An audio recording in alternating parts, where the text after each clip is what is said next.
Hello, everybody. Welcome to the Giant Conversation of This Topic Talks. I'm your host, Aaron Klingsmith. Today we've got a busy show.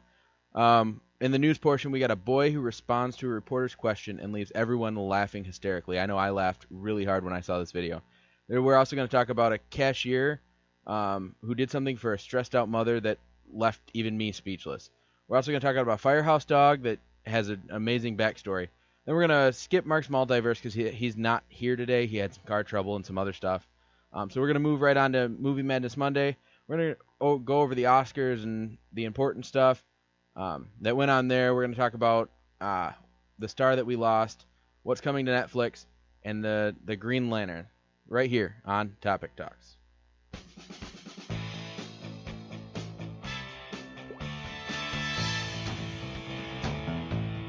Welcome to Topic Talks, where we talk about the topics you care about and leave out the ones you don't. We talk about what most news sources don't: media, movies, and the multiverse. We even invite guests to come talk topics with us. Come join in on the fun. Let's get started.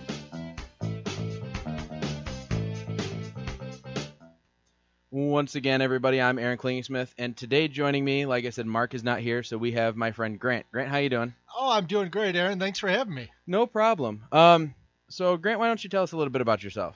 Well, I went to Specs Howard with you, and we both graduated together back in October. Actually, officially November, but we'll call it October. Yeah. And I have been interning with Specs Radio since then. I did that until the end of last year, and now I'm interning with 96.3 in the morning, just like you, different days, though. Yeah. Yeah, it's kind of crazy. Since we got out of school, we've talked a little bit. We've been interning the same place, but because it's on opposite days, we really don't see each other. So it's good to see you. So why don't we jump into our first story? This one really caught me by surprise. It was a little boy, and I was looking for stories. I had no clue what I was going to do for the show. And I went through, and there's a 7-year-old boy. His name's Jaden, and he became famous from a viral video. That's a mouthful. That I hadn't really seen it before. And so I watched the video, and then I watched what recently happened with this. And so the video, there was a guy interviewing him from his local NBC station. It was a NBC affiliate, KGW. And the reporter was Drew Carney. And he was just asking him, just a couple short little questions. And he's like, "Oh, you seem like you want to say something." And he's like, "I really didn't see you on TV that much." He goes, "Lester Holt?" He's like, "Usually I see him more on the news than you."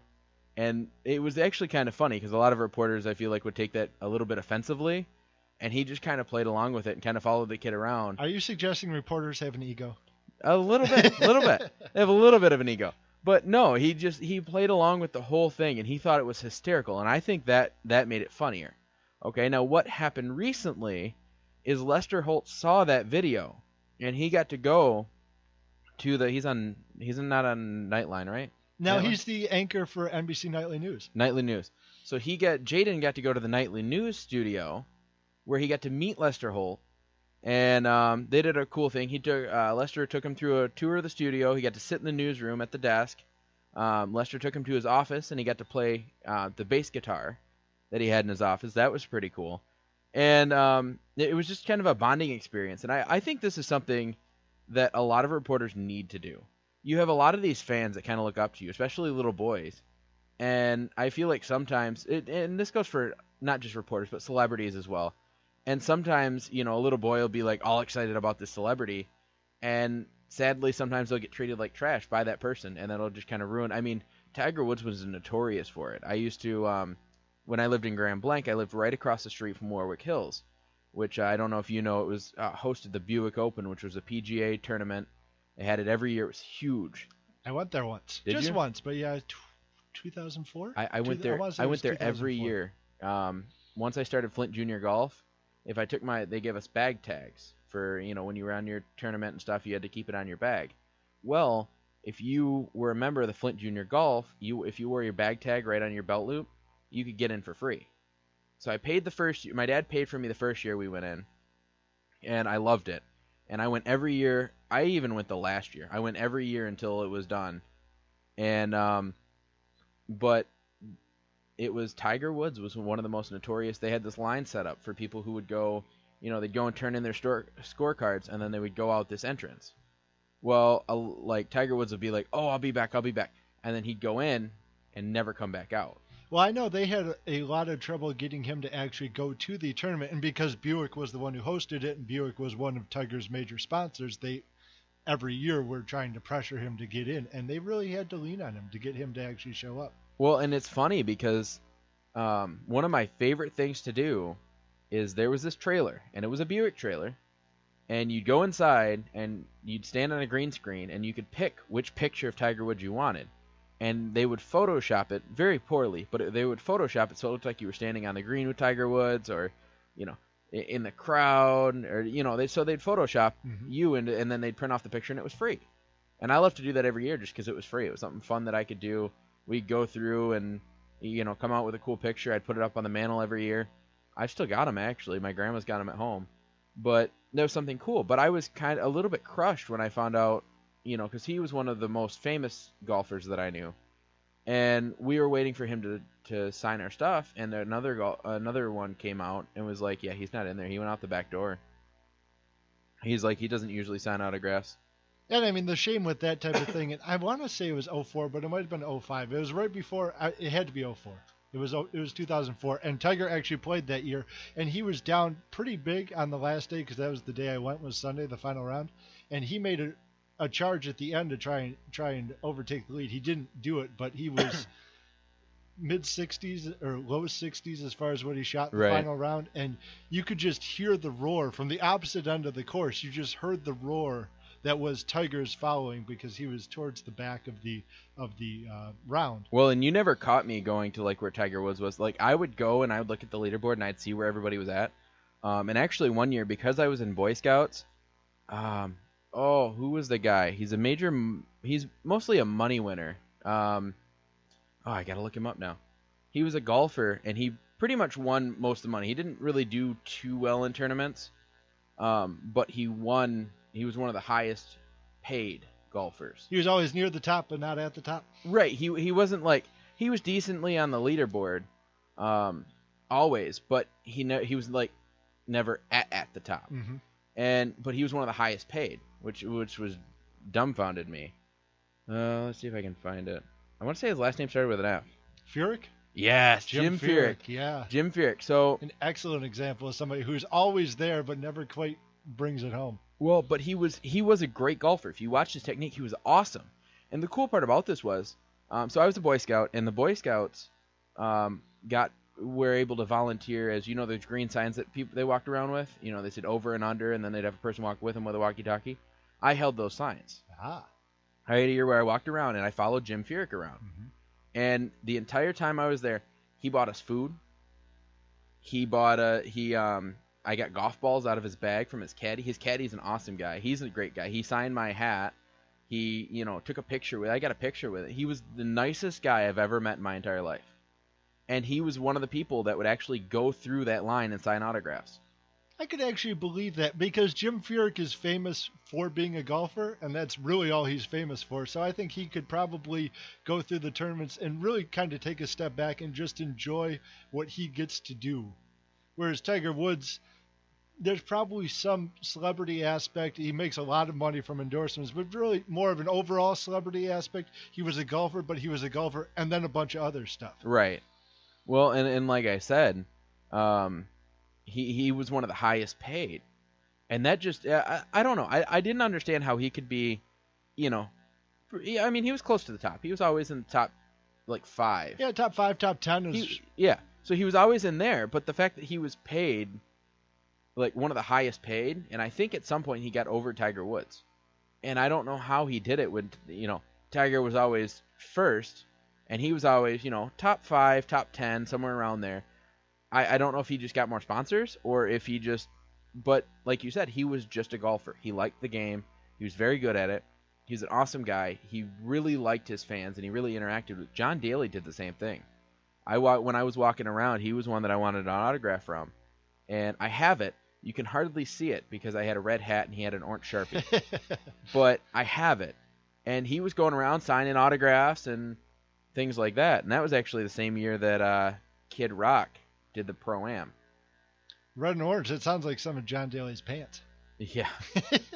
No, but No, but I like celebrities like that. So this really kind of showed me how good Lester Holt actually is. Because a lot of them will sit up there and, they get all these fans, and like I said, even celebrities in general, some of them they're actually meaner in person than they seem. Then you've got these other ones that are actually really nice in person.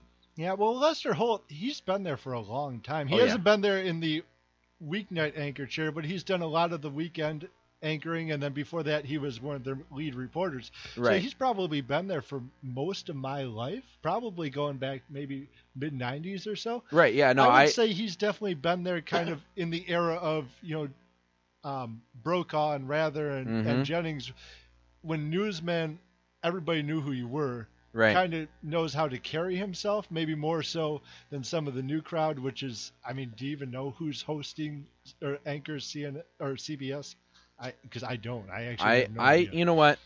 One of the things is I don't watch too much news, like on TV. The reason being is I'm not interested in anything that they talk about. I can get most of my news off Facebook and their websites than I can from their newscast, because it's too sad for me. There's too much sad news going on in there, and like the show we intern on, they do a lot of, a little bit of political, but they kind of try to stay out of it a little bit. Mm-hmm. But they get really into happy stories, or they get a lot of opinions and things like that. But they're able to get people going with stuff other than, somebody got shot, somebody died, somebody got robbed, somebody, and I feel like that's all the news has gotten to. Now, the national news, not nearly as much. It is still really sad, but it's like there's mudslide here. You got the format. You always seem to end on kind of a happy-go-lucky human interest type story. So. Right, and that's the only one that I care about in the entire newscast. And so I've just decided I'm going to stop watching the news, because I can find out those happy-go-lucky stories and 5 more like them that I like better, that I care about more, on their website, without wading through all that nonsense that they're making a big deal of. I mean, how many news sites was it on that that German Shepherd was being, for a dog's purpose, was being, I don't want to use the word abused, but abused. Mm-hmm. And you watch the video, and any dog person will tell you he wasn't being abused. He was being kind of introduced to a new portion of the water that he had never been in before. And they just kind of, they're like, okay, well, he doesn't want this. We'll go back to what we did. And then the scene it was very poorly chopped together, and the scene that they used at the end was CGI'd. Of the German Shepherd jumping into the water, that wasn't even the scene that they were shooting. Mm-hmm. It was just, they were shooting the scene of him in the water.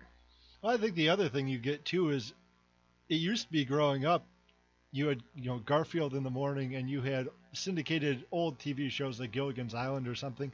You had news, but it wasn't on from, what's Fox run, 4:30 to noon every day, and then they start up again. I think it's 5 to 6:30 or 5 to 7, and then they have 10 to midnight too. You can get local news for probably close to half the day. Right. How much news can you do before you just say, okay, I'm not going to make time for the half-hour national news broadcast, because I have heard every story they're going to talk about from either the internet or the local side, and I've just been hit over the head with it to the point I just need to step away from it. Well, and it's funny because I found out that I can get the news faster off their websites. They post it there faster than they do, like the ABC app. I have the ABC app on my phone, and it alerts me when something new happens. Mm-hmm. And I mean, I got last night, right after it happened, boom, Oscars, screw up. So I get it like right when they put it on their website, it pops up on my phone. And I'll read the headline, and if I'm interested, I'll read it. If I'm not, or if I'm kind of curious about it, I'll read it. Or if I think it's something that I don't care about but I should know, I'll read it then too. But if it's something that, this person was shot and, this, I'd just dismiss the notification because I don't care. Like, I mean, don't get me wrong. I care about people getting hurt, and I think it should stop. But I don't need to hear about that. It's kind of like the whole, there was a shooting here, there was a shooting there. And those are publicized for weeks when there's, 5 people with CPLs who shot, somebody who could have caused a shooting just like that. And there's, 5 of those, and you don't hear about a single one of them. And that's kind of where I get irritated, is because you get like they pretty much post the stuff only that, or like do the stuff on the news that just irritates me. I'm just irritated that they're doing that when there's a lot of other stuff that, that's kind of a little thing in the big scheme of things, and there's some better stories that they could have picked. I don't think you're alone in that. And it doesn't even have to go into a topic of, say, media bias. Do they slant left or do they slant right? But I think there's a large portion of the country, just culturally, Right. that has said, okay, these people don't represent me, and I'm just going to kind of tune them out. Well, and that's, like I said, a lot of people will say, oh, well, you don't watch the news, you're not informed. That's not true. I go online. I do this show. Do you know how much more news I've started reading since I started doing the show? Because I've got to look up, because I go through some of the major sites first before I go to, like, one of the sources you'll see me use a lot is one called Sunny Skies. It's because those have stories that you won't hear on a lot of news stations, or you might hear at the end of the broadcast for like a 2-minute tidbit of, a story, and you go online and you actually read it, and it's a huge story. And it's bigger than any of the other ones that they covered during the actual news. So that's kind of where, but I'll go to ABC. I'll go to, actually one of my favorite is the Today Show. I'll go to the Today Show with its Kathy Griffin and Hoda, right? Mm-hmm. So I go to there first because they've got a section marked good, like happy news. So I go to that. That's one of the first places I go because I'd rather pull news from them or from ABC or NBC or CBS or whatever, and then jump to some of these smaller sites. But, well, like I said, so I read so much more news because now I have the notifications pop up on my phone, all things that pop up that kind of catch my eye, and I'll read a little bit of it. I'll watch videos on it, things like that. But I can get all the news that I need right here, sitting in this spot. And I don't get frustrated because I can skip the stuff that I don't care about and I feel is irrelevant. Or even if I feel like I don't want to read it, but I feel it's important to know, I can watch a quick video about it, or watch several videos from several different perspectives, and kind of get the gist of everything. Yeah, And I definitely think there is a large class of news stories out there that is really important in New York and DC and just doesn't translate out to the rest of the country as being something. It's something that maybe you need to know about, but you want to spend a minute on it. You don't want to spend the entire day or the entire week on it. Right. Well, and this one right here actually came from the Today Show. And I actually watched a video on it, and it had Kathy Griffin and someone else. She does a segment with someone else, and they were talking about this. And Kathy had said, she said pretty much the same thing I did. Is she loved how the reporter handled what the little boy had said. He didn't get offended. He didn't, just kind of blow it off and go somewhere else. He kind of played along with it, and and it worked because. Yeah, we're talking about Lester Holt and we're talking about Jaden, but we're also talking about Drew Carney. Right. So, I mean, his profile, by essentially being self-deprecating, kind of, allowing himself to not be taken too seriously, is actually raised too. So it works out for everybody in the story. Well, it's kind of like the Oscars. Yeah, everybody's going to be bashing the Oscars for the next year about this event. And Steve Harvey's been signed on for the next 3 Miss Universe pageants because they're talking about Miss Universe and Steve Harvey still to this day. I don't even know what was that 6 months ago now. Probably about 6 months. And like I said, the Oscars, they'll probably have they're probably gonna ride this out and try to use this as much as they can. Because next year, more people will watch, waiting for something to screw up. I mean, the only thing that would derail it is if it comes out that this wasn't a mistake and was something that was kind of essentially a bit that was planned beforehand. And I don't know if it was or not. No, if it was a bit, they would have, because bits like that are kind of really obvious about it. Mm-hmm. It's kind of like the tourist thing that went on that we're going to talk about a little bit later. There's some people that say that was a bit. It was a bit, but there was a lot of people that said those tourists were in on it. But if you watch some of their faces, they didn't have the overexcited people. They had some what looked like genuinely surprised people who were getting walked through the Oscars. Mm-hmm. And that's a cool bit, but that's how you know it's a bit, is because they're like, oh, they kind of announce it before, or it's something funny that makes you laugh. But this was like, if you notice, the way it happened is he opened up the card and he looked at it and he stared at it for a second, and then she snatched it out of his hand, read off the name, like she saw who was the actress that played in La La Land? Emma Stone. Yeah, she saw Emma Stone's name and just said La La Land, and was wrong.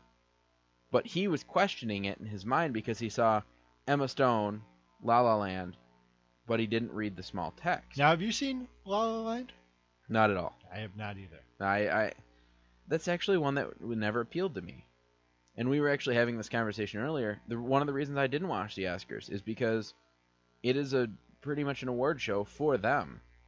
It's an award show for the actors and actresses, where they pretty much pat themselves on the backs and say good show for movies that pretty much not a lot of people watch. Now, La La Land was one that was pretty popular. I'm probably not going to see it because it looks not appealing to my age group. Mm-hmm.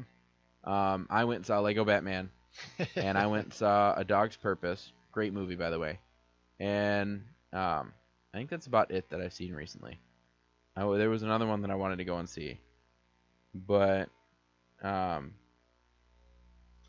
yeah, but it's just, but they're gonna ride that out for a while, and like I said, by doing this and by being this flexible about it, this reporter just made himself that much more popular, because now the parents are like, oh, he's a really cool guy. The next time he's out somewhere, they'll be more likely to actually go there and say, hey, can we get an interview or something like that, and see if they can get on camera, because they know if they mess with him, he'll kind of play back a little bit, and that, I think, really, really shows a good characteristic of a reporter.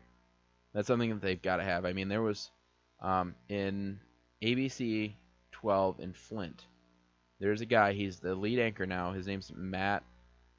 What is it? It's Matt something. And he was, several years ago when I was a little boy, he was at the Christmas tree lighting in Grand Blanc. Because he was just a reporter. Mm-hmm. And I went and we talked to him for 10, 20 minutes. He offered to put me on camera and asked me a few questions, but he was just like, it was known that he was there. He was very, he was interviewing a lot of little kids, a lot of adults, a lot of, just having fun with it. And, he wasn't snotty. He was very nice. He was very polite. And so now, if I do watch any local news, I would watch that station because I know he's like that. Mm-hmm. So, plus, the weather guy, J.R. Kurtek, is kind of around in the community. You see him almost everywhere in Grand Blanc. Yeah, you get a lot of that with weather guys. I think weather guys, for some reason, seem to be much more able to have fun and kind of let loose and show their personality. Right. And it's not frowned upon, whereas maybe with anchors, you're supposed to be, stoic, sit in your chair and, smile when you're told to smile. And well, I mean, I one of my friends knows JR's kids, mm-hmm. because his kids went to the same school I did. So it's one of those that, he was always very nice. He was always very great. He was not really, like, he was kind of strict with his kids. His kids turned out really good. But he's really good at what he does. And I respect him because I see him around the community. And that's something that I really look for in a reporter. I want to see them around the community. It's kind of like some of the people that I see. I like some of the stations around here that I see them in the community, or I can, they'll be like, oh, we're going to be here on this time. There's a couple who are on a station right here in Flint. It's Cars 108. It's Pat and AJ. They're everywhere. I mean, I was volunteering at the circus the year before I started Specs. And no, actually, I was at Specs. It was while we were going to school at Specs. And I was talking to both of them for a while, but I was mostly talking to AJ, the wife. And she had told me, she's like, well, if you ever want an internship, give us a call. And I kind of messed around with that too long. But it was still one of those things that, they were very nice about it. They were very, very nice people. They were very knowledgeable, and they were sharing their knowledge with me just because I showed an interest, but they were very nice with people who didn't even want to talk about. They talk about anything. Mm-hmm. They were very nice with a lot of people, and that was something that was really cool. And that's a skill in and of itself. I guess I tend to be fairly introverted, especially if I'm just out and about. Right. I tend to be kind of quiet, and so just learning how to deal with not just being on on the radio or on TV, not just having your name out there and people know you, but learning how to deal with it and handle it when there's no real career benefit for you. It's just how you're interacting with your average everyday listener or people that you see on a regular basis. Right. It's a skill. Oh yeah, totally. Like I said, I look for those people to be in the community. Like when I was growing up, Cars 108, because Pat and AJ are the new morning show. The old morning show was who was it? It was Rod Pry in the morning, and they had Rod and Chris were the two hosts, and they would be broadcasting from the McDonald's in Grand Blanc. They'd be broadcasting like they were all over. There was one point when they would do this. They would do a diaper. I think it was a diaper drive or a food drive, and they would stay in a camper.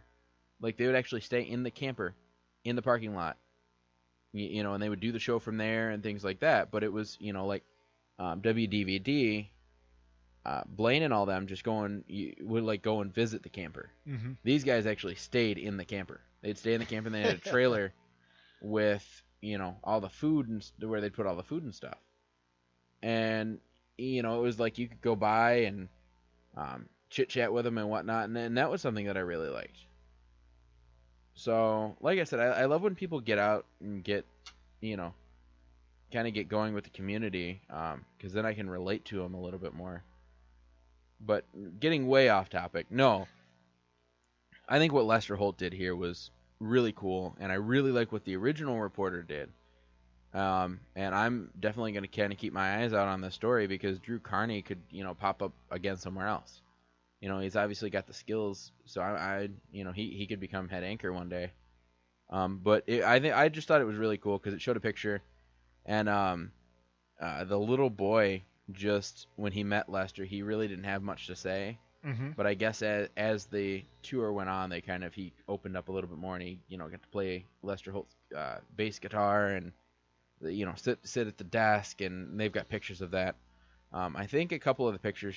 Or I'm gonna post a couple of pictures after the show of the little boy. I do have the link. It's gonna be it's in the description below, so you can go and make sure you check that out.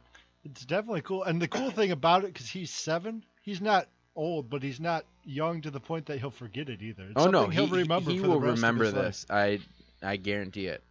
I mean, I wouldn't be surprised if Lester Holt was like, "Here's my number," like, if you need to talk, right, And it's just one of those things that he will remember that, and that could be a lifelong connection or friendship that he could have.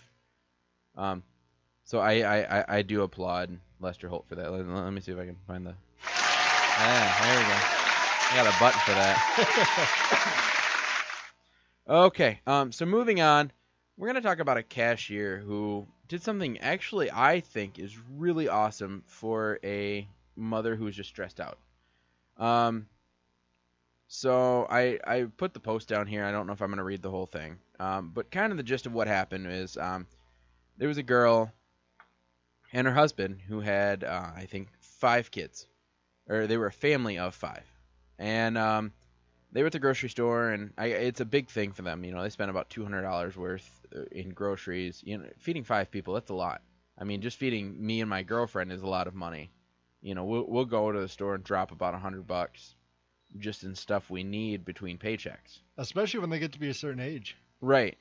So, it's a big thing for them. So they've got to get a babysitter, and then they got to, make sure they got the money and get up and just go and try to get everything that they need.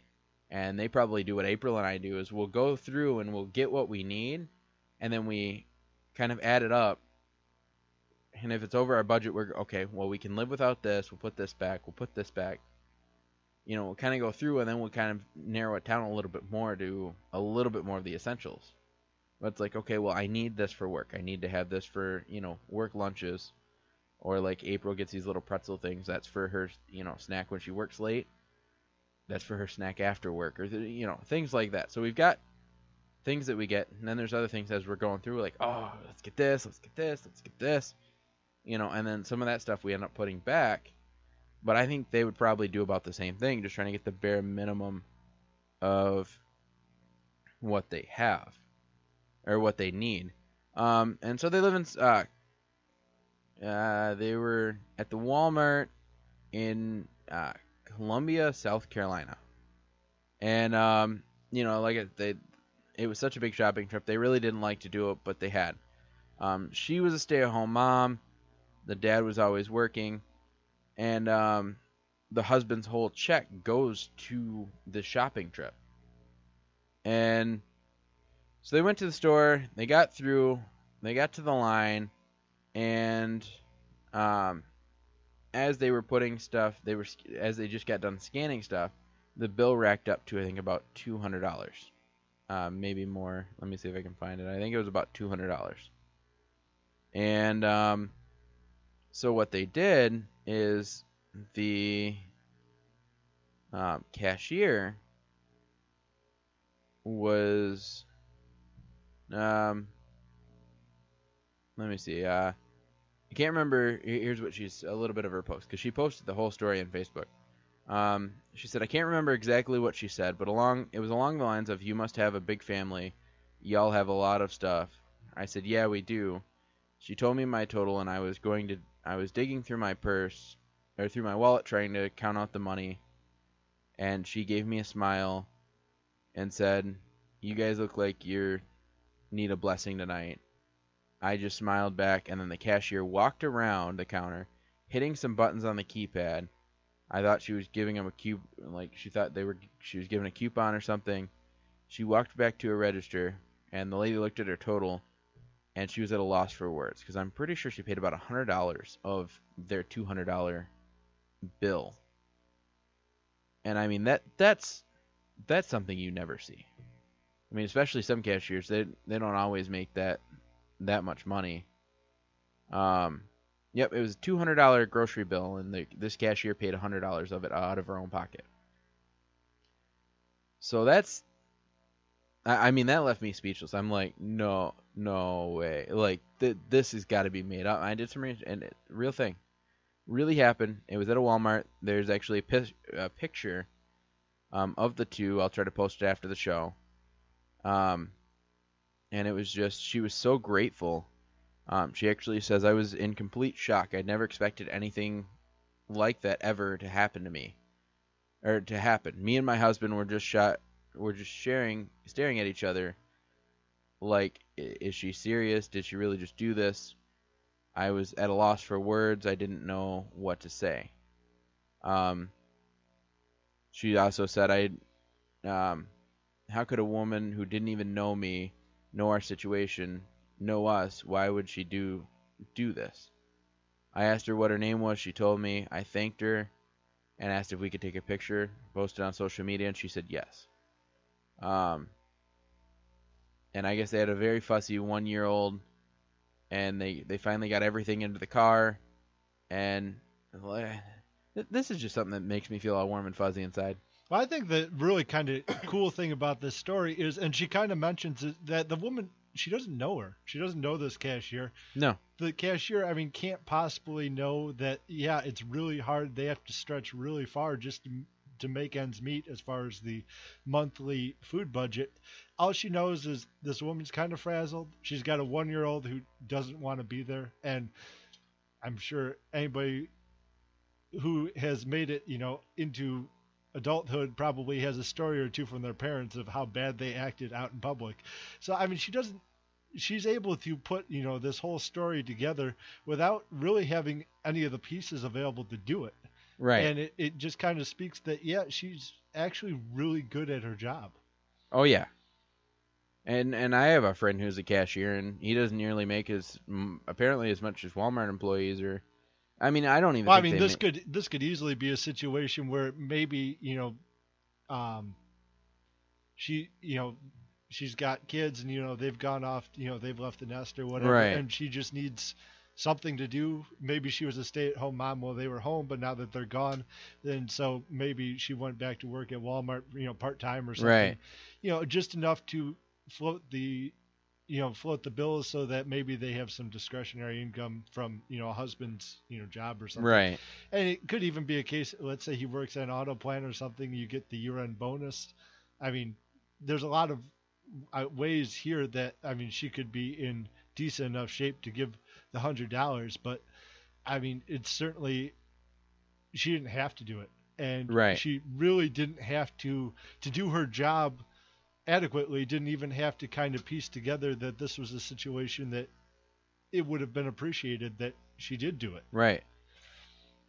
And it's kind of funny because, like I said, I don't know there's obviously a 1-year-old. I don't know the age of the other kids. It didn't really specify. It just said that because the 1-year-old was with her. But they didn't really specify, I don't believe, any of the other ages. They just said that she had, a family of 5. Mm-hmm. But I mean, I have a twin brother, and we're the only 2 kids in the family. But obviously, being twins, we were both, teenagers at the same time, and we played football. And there was one summer where my brother was looking to we both put on probably about 30 to 35 pounds. We were trying to gain weight because we were playing football. He was a defensive lineman, and at one point he was 150 pounds, and that just isn't going to cut it. So he got up to 180, 185, somewhere in that range. Right. And I was probably went from maybe 180 up to 200, 205, somewhere in that variety. But needless to say, when you are doing your off-season conditioning and working out and going to school, and you're still growing, you're at that age, we were doing like 5,000, 5,500, 6,000 calories a day. I mean, we were doing giant milkshakes. We'd go through, back then you still had, the full half gallons with the square corners where they didn't try and, shrink the packages. And we'd go through a full half gallon of ice cream for milkshakes in a day and a half. We were doing 4 or 5 half gallons every week, so that we could do a milkshake at night. And if we went out to eat, we'd go to Wendy's, and we called it the cycle. We called it hitting for the cycle. We'd get the single, we'd get the double, we'd get the triple, and we would get it supersized, to the largest, with a Frosty. And we were running, it was like $20 a meal at Wendy's, and this was 2004, 2005. Right. I mean, nowadays you do drop $20. I was gonna say it's easy to drop $20 at Wendy's. What we ate would probably be $45 a person at a fast food joint. You spend outrageous amounts of money for food when you get to be, that age. Right. Yeah, it's and actually there was a show that I used to watch all the time, and it was on, I think, ABC, and it was Extreme Makeover Weight Loss Edition. And that was one of my favorites. And there was actually a guy who used to be a football player. He was like one of the biggest football players for his school. And the problem is when he got out of school, he continued to eat like he was in football, but without all the conditioning.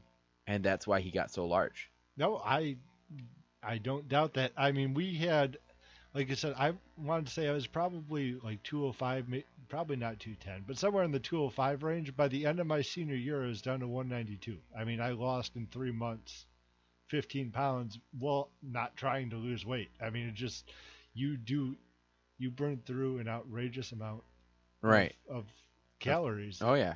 When you're doing that type of stuff. So it is a case, it is an adjustment when you get out and that routine stops. Well, it's kind of like anybody who's either in the Army or in jail, that they're used to a routine. They they have a strict schedule that they have to follow. And so a lot of the times, that's why when they get out, it's a little bit hard for them to adjust, because they're used to told, okay, this is what you're doing from this time to this time, then this from this time. It's kind of like you're almost in school again. Oh, absolutely. Especially in the Army, you're told you can use the bathroom, and if you're out in the desert, they'll look at their little table and say, okay, it's 110 degrees, and it's 12 o'clock. You need to be drinking a glass of water every 15 minutes. And you have to do that. It's not an option. The chart, the table says you need to do this. you need to do it. Well, and it's kind of like if you watch anybody who's ever been in the military or who is currently in the military, they eat super quick. Oh yeah. And they have to. Because if they ever get deployed and they're out, they have to eat quick because, at any moment they could be getting hit with God knows what. So they need to make sure they get the food and they get it in them and they're done so that they can continue on with what they're doing. Oh, absolutely. The old saying, every general has a plan until the first shot's fired. War can get chaotic and messy very quickly. So. Right. Yeah, it's one of those things that, but if you watch, it's so hard for some people to adjust. And like I said, some football players, they eat and eat and eat and eat and eat. And then when they get off of that football schedule, they don't train or condition nearly as hard as they used to. And that's when that's where because they eat the same. They don't realize that they need to stop eating as many calories as they used to.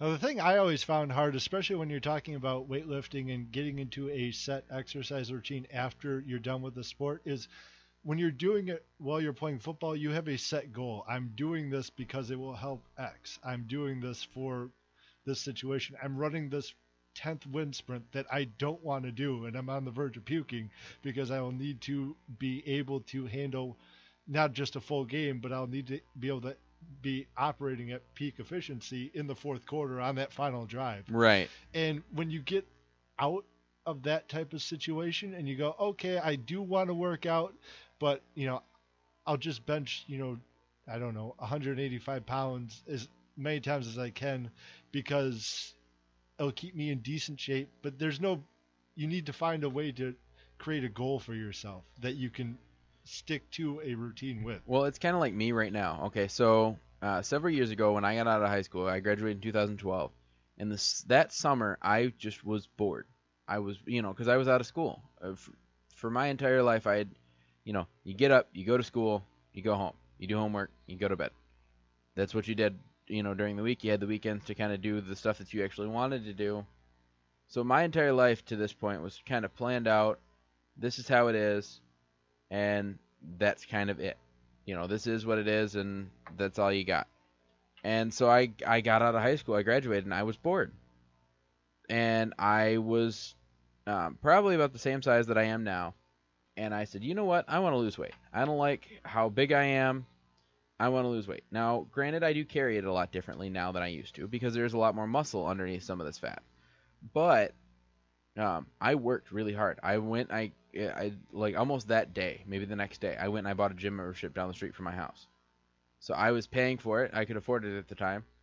So I was paying for a gym membership, and they're like, okay, well, we've got an orientation. One of our trainers is going to show you all the machines. And I said, oh, you guys have trainers here? And he's like, yeah. So she's like, well, would you be interested? And I said, I don't know. Let me, why don't we go? We'll set it up as like he shows me the machines, and I'll talk to him about it and, see what his prices are, and we'll kind of go from there. And so I talked to him, and I said I might be interested. So he took me and showed me the machines. He's like, in case you decide you don't want to, or if you're doing exercises by yourself, because we're only going to have so many training sessions, this is how you know how to use some of this equipment. But most of the stuff you'll be using with me is mostly free weights. I did a lot of free weight stuff. And so I did it with him. I lost, I weighed about 270 when I started, and I was almost down to 200 pounds. I was about down to 200 pounds, so I lost about 70 pounds. And I felt great. And I didn't realize, because I still had a little bit of a gut, I didn't realize how skinny I had gotten until, I knew that I was a lot thinner, but the other day my friend sent me a picture of, and I don't know what was different about this picture from all the other ones that I've had taken, but I could just see it in my face. The face is where it gets me. When I was a senior in college up at Michigan Tech, so this would have been 2009, for whatever reason, I was busy and I was doing stuff, and I would leave them. I was always one to get up early. Right. And I would leave the house at 7, 8 o'clock in the morning at the very latest, sometimes earlier than that. And I'd be on campus until probably 7, 8 o'clock at night. Right. It could be more. Very rarely was it less. And I'd bring, a small sandwich or something. And I had gotten to the point, I was down to 165 pounds when I graduated. Man. And I have a picture from that ceremony, and you can see the cheekbones, the high cheekbones. You can see, it almost looks kind of like the skin's kind of stretched over top Right. my scalp there in the front. Just I was so thin. And Well, and so I lost all this weight, and it was thanks to the trainer. And but like I said, just the other day, I realized how thin I actually was, and that kind of motivated me to, because I had stopped. What happened is I started getting really busy with my job, and I just really couldn't make time for him anymore. And so, and I just kind of faded out, and I kind of slowly stopped going. And I was doing pretty good, still eating kind of healthy. And then I met my current girlfriend, April, who is I call her a pastatarian because she doesn't like meat. She hasn't. And she's allergic to fruits and vegetables. Her and her brother actually developed an allergy to most fruits and vegetables. how bad is it? Like peanut allergy bad or just For her, stomach cantaloupe is peanut allergy bad. Mhm. Like, I mean, she can eat it and be around it, but if she eats cantaloupe, her throat gets itchy. She can't eat more than one piece and that's the worst because that's what her favorite used to be. She used to love cantaloupe, and she got to the point where her throat would get itchy, and she'd just take a Benadryl and keep eating. So that's one of the worst ones for her. So she literally eats cheese, bread, and pasta. That's it. And so I adopted that same diet, and that's how I kind of, and we both gained weight in this relationship, and we both are kind of like, okay, we need to do something. And so what we did the is, cheese isn't so bad. The dairy in general won't be bad for you, but there's a lot of carbs in the bread and, and the pasta. Oh yeah. And so, I went back to chicken and vegetables and counting calories and things like that. Mm-hmm. And I'm slowly losing weight. I'm not nearly losing it as fast as I was with the trainer, but I'm at a point where I can't afford a trainer again. But I still have all the workouts that I did, and I'm debating whether to get the membership back if I can get the money or get the right job. But it got to the point where we both have incentives. If we lose so much weight, we get this. If we lose so much weight, we get this, and that's kind of our incentive. Kind of like what you were talking about. It's our incentive to get to that goal. Mm-hmm. It's like if I lose 50 pounds, there's this thing that I wanted. It was a friend of mine had it at the circus this year. My friend's like a tech guy, Mm-hmm. and it was a Segway, but it's not the normal what you would picture to be a Segway. Okay, it looks like one of those quote unquote hoverboards that don't really hover, but it's got bigger wheels and a lot more features. It's got lights on it, like it's got headlights, so when you like drive in the dark, they automatically turn on. When you drive out of the dark, it automatically turn off. They've got stoplight, like brake lights and turn lights, and they've got lights that you can change colors on. You can when you're standing, it can sense when you're standing on it, and it can sense when you're off of it. And when you're off of it, you can control it with your phone. You can change the color of the lights with your phone. So there's all this stuff. Now, how big is it? Is it just one person standing on it? Yeah, it's a one person standing on it type thing. So it's like a cool smart car. It's kind of, but it's like I said, it's about the same size as one of those hoverboards, but it's bigger. Mm-hmm. It's just, you can tell it's just built bigger, but it's an actual Segway product, and it's really cool. And the difference between this one is you can have the handle. That is the thing you can put it on, because you have this piece that goes between your knees, and that's how you turn. You lean, you kind of move your knees one way or the other. You can just kind of lean, and that's how it turns. And well, the minimum weight on that is, I think, like 220, or the maximum weight is 220. And so my goal is to get down to probably about 210 right now. Mm-hmm. So I got to lose 50 pounds, and I'll be at that goal. When I lose 50 pounds, I get to buy that Segway. That's my major goal, and I'm trying to come up with some of my smaller goals to get to that, because that is such a big leap.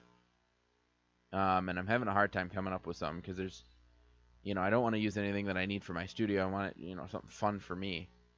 But that's what I need to kind of, get through. Like, I had a friend who started losing weight the same time I did, and he literally lost half of himself, and he is a completely different person. And he's kept it off, and he had that motivation. And I just, like, I kind of have that motivation, but I don't. Like, I don't have the motivation, but I have the, I really want to.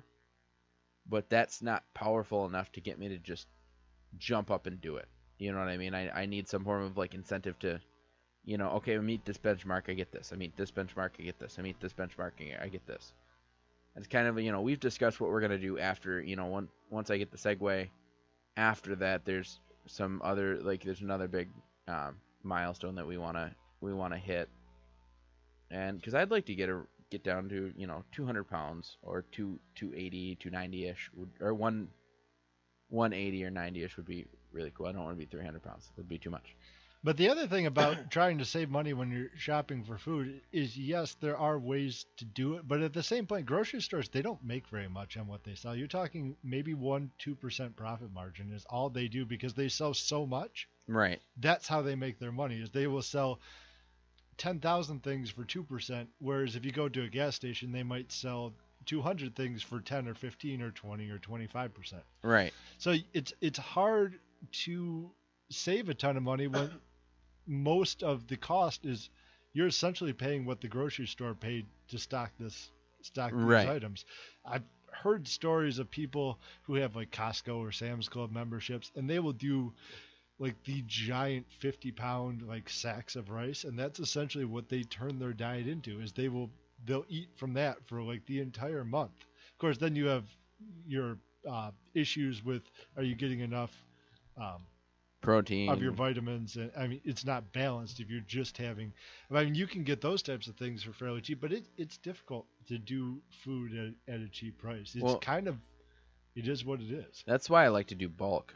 One of the best ideas I think my mom had, and I'm actually kind of working on it, is my mom had this deep freezer. And what she would do is she would go to Sam's Club and she would buy meat in bulk. But she would buy it in so excessive a bulk is she would just kind of, slowly keep it in stock. So, we would always have food in that freezer. It would just be a matter of, what do we want tonight? Do we want pork chops? Do we want, we had such a variety, but it was all packaged individually. Because we brought it home, and we'd get these giant tubes of hamburger, and we would pretty much package it out into manageable portions of what we would use. So we could just pull out a bag, thaw it out, and that's all we would need. Mm-hmm. And we'd have some marked tacos, some marked for, different things like that. But we'd also have hamburger patties made up.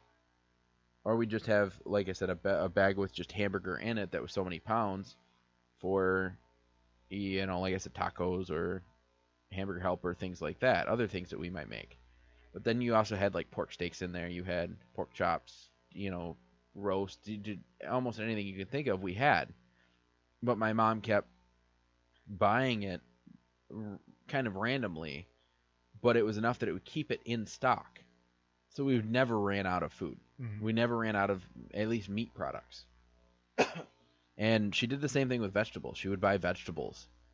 So we'd have like bags of the frozen vegetables. Oh, absolutely. And you can get weird, absurdly large boxes and portions of food from the likes of Sam's Club. I mean, you're talking 10 pounds of green beans. Right. Well, and I actually, for my new diet, I do a lot of chicken and vegetables. Mm-hmm. And what I've been doing is I'll just go and get the frozen, there's a bag of frozen vegetables that I get from Walmart. And I buy that, and it's nice because they're actual vegetables. They're pretty much fresh. They're just frozen. Mm-hmm. So it's kind of like me if I were to buy vegetables, bring them home and freeze them. And, so I'll thaw them out, and I know this adds calories, but like I said, I count my calories, so I kind of use them sparingly. But I put a little bit of butter in the pan, and then I'll saute my vegetables while I'm cooking my chicken. And then there's these thing called Nor rice sides. And what I do is, those are very easy to make, mm-hmm. and then I just measure them out in a measuring cup, and that's the portion that I have. And then I put it into containers that way too. So when I go to work, I can just grab one of those containers, grab a thing of chicken, and grab a thing, and I usually don't do that, but I'll, I put it that way so when I'm at home, I can just grab, okay, this is this much. So all I got to do is just keep adding it on my phone on my app that I use, and it never changes. So, but portions are something that are huge, but it's just, I think we got way off on a tangent. We did. But no, but food is expensive. It is one of the things that we spend a lot of our money on, besides, because we're paying for the house, we're paying for the dog's food, we're paying for our food, we're paying for, the phone bill. We actually just a little bit before you got here, we were switching our service provider from Comcast to AT&T. Got car and insurance on that side of things too. So Well, and I'm lucky enough that my grandma, my car's technically in her name, and the insurance is her. So I'm trying to start paying the insurance, but I'm lucky enough that it's yearly, so I have a pretty low rate because it's still under my grandma's name. And my girlfriend the same way. Her car's under her parents' name, so she gets a fairly low rate. But her parents cover her insurance. They pay for her insurance. They pay for her phone bill while she's still in school. So when she's out of school, we will then acquire those bills. But hopefully by the time she graduates, she'll walk out of graduation with a job, especially with what she's going into. But yeah, food is, like I told April, I said, all right, okay, we need to go grocery shopping. Do you want to do it tomorrow or do you want to do it tonight? And she's working right now, so it probably will be tomorrow, depending on what time she works. But it's like, we're out of money, but we have to have food. We've got to have stuff to, so, we got to squeeze money out of the budget for that. So, yeah, but this is, I want a cashier to just pay for it, pay for my absolutely. My food. It's a really nice thing to do, especially if you can afford to do it. I mean, it's almost like the reverse of the people who leave the giant tips. You hear the, I don't know, tips for Jesus or something, where they'll drop, a $600 tip on a $70 type meal or something like. I tip fairly well. I've always been one of the 20, 25, 30%, but I do about 20% is usually my average, unless you've done an exceptional job. Then I will go above and beyond, because I have worked in the food industry, and I think that really is something that people really, you learn a lot when you work in the food industry, and you gain a lot more respect. Absolutely. I delivered pizzas, and it seemed to run in waves. If you wouldn't just get no tip on one run, you'd get no tip on like 7 of the 10 runs you had for the night. Right. You'd have that night where you made no money on tips, and it is surprising how much it does mean to you by the end, at the end of the night. Oh yeah. Well, and like I said, a lot of people don't realize that when the food's bad, when the food's not right, it's not the waitress half the time, it's the kitchen. Sometimes it is the waiter or waitress, but most of the time it's the kitchen. But anyway, I think we need to move on just a little bit. So I thought this was an amazing thing. Again, I'm going to try to post a picture of the two on Facebook. I got a lot of stuff that I'm promising to post, so I got to try to remember to do some of that. But moving on. So this one is, I told my girlfriend she would love this one. So this one is about a firehouse that adopted a dog, but it's where the dog came from that is the real story. So Erica Menken and her fiance are animal rescuers. They found a pit bull in an abandoned crack house. They got a call, and they got told about this pit bull. When they got there, they could tell she was malnourished and she was full of cigarette burns. She was quoted saying, "I didn't ask any questions when the person called us and told us about the dog, or told us the dog was alone. It was freezing out. There was nothing in the house. No, we didn't think about it. We just ran and got her and said we'll figure it out. Yeah, where we're going to take her after that." And so the couple, got her back, and called some friend of hers that worked at a firehouse, and the fire station agreed to take her for a few days. And it only took a few days later, and the firehouse called back and said, "Hey, can we adopt her?" So this dog literally went from being rescued to being put in what was going to be its home later. And I mean, the pictures they have of this dog, it is phenomenal. So her name is now Ashley. She loves to hang out with wherever the crew goes. She goes for rides in the fire truck and has her own seat to sit in. And actually, I think because I was talking to my girlfriend about it, and I said, what was actually the job of the Dalmatian for firefighters? Because it's always been a thing. Apparently, this dates all the way back to when before firemen had trucks, they had the wagons, and it was the dog's job to kind of go ahead and, kind of, once people saw it was a Dalmatian, they would get aside. It would kind of tell them that the fire department was coming. But they would also keep the horses distracted while they were at the fire, because horses don't like fire. So while they were there, they keep the horses distracted. They would make sure nobody got into the trailer or the wagon and stole anything and things like that. So this one dog had a lot of jobs. And of course now, you're not going to have to worry about entertaining horses or things like that. But I would assume that this dog would guard the truck very heavily as well. But yeah, some of the pictures that they have of, they have Ashley with her head hanging out the window of the fire truck. They've got a picture of her. She's on a lead that's connected to the front of the fire truck. And you just know there's this whole crew of guys who probably do the 24 hours on, maybe 24 hours off type shifts, where this is really outside of having to deal with a fire. This is who they interact with for an entire day. They probably dote on her in the extreme. She is probably very lucky. It's amazing how you go from awful to hitting the jackpot, essentially. Right. Well, and actually, we lost him. We had a guest calling in. Let me see if I can get him back. So we got a guest that I'm going to try to get back. I was trying to get him while we were talking. I'll give him a call back and see if we can get him on. But it's kind of funny with Dalmatians.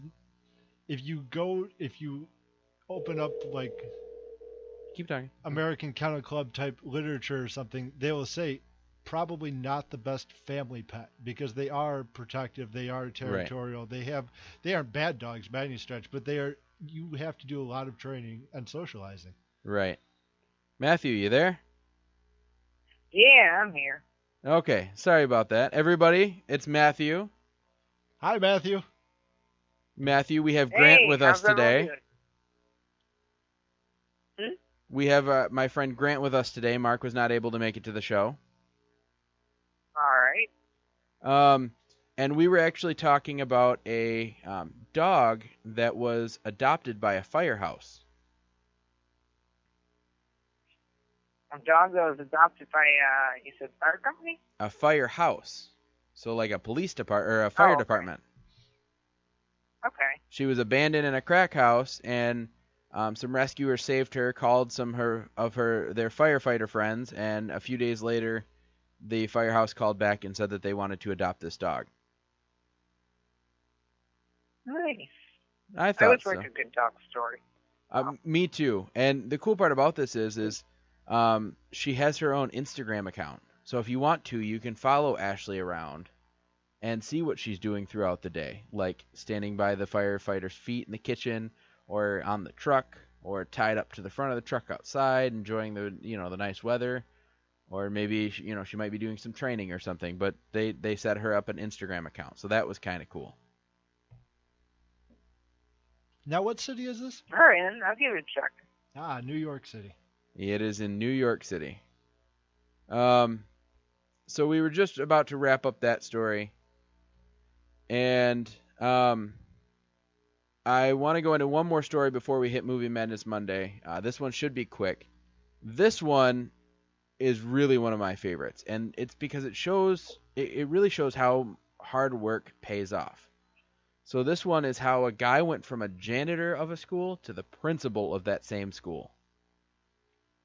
So in 1985, a principal pulled a young janitor aside and said, I'd rather see you grading papers than picking them up.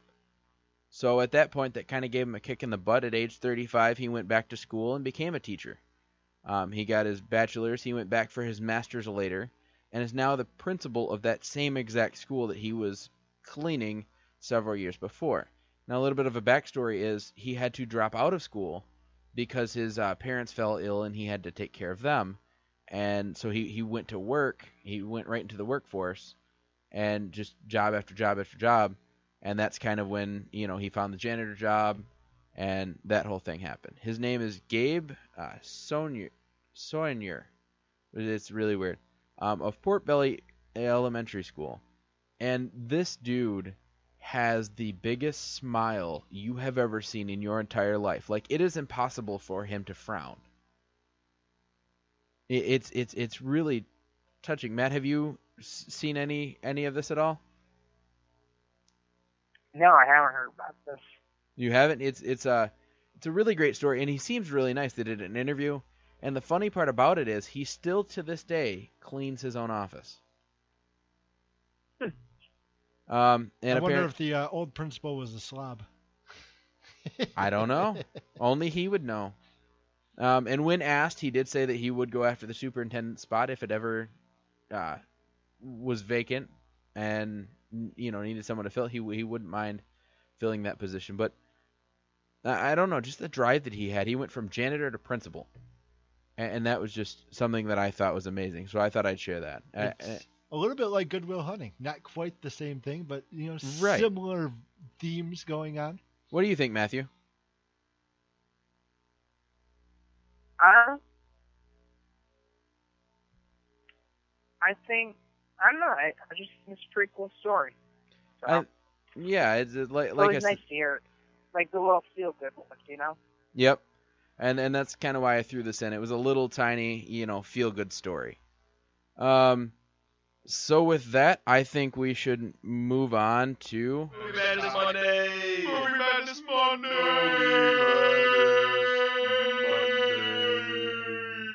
Matthew's favorite section. It is now time for Movie Madness Monday. And I'm going to screw Grant up and jump around for a little bit. We're going to jump straight to the Oscars. Jump around. I am. Jump around. Jump. All right. So we're going to go over the best moments of the Oscars. Matthew, did you watch the Oscars at all? Yes, I did. I did not. I watched all the stuff after because honestly, to me, they're about the movies that not a lot of people watch nor care about. So I just wait for the highlights at the end. But I did hear about some interesting stuff during the Oscars. Would you like to share, Matthew? Yeah, so, are you talking about the big flub at the end? Well, I was talking about the awesome opening number with Justin Timberlake to start off with. The opening with Timberlake. Yep.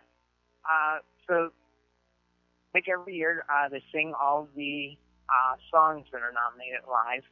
And Justin Timberlake opened up, and he did a great job, I thought. It started off where he was outside of the actual theater, and then he worked his way into the theater, down through the audience, dancing with everyone, and then up to the stage. So, which, by the way, stage design I thought was incredible this year. Was that? So I thought looked really elegant, and then worked for everything that they needed. Was that Radio City Music Hall that they were in?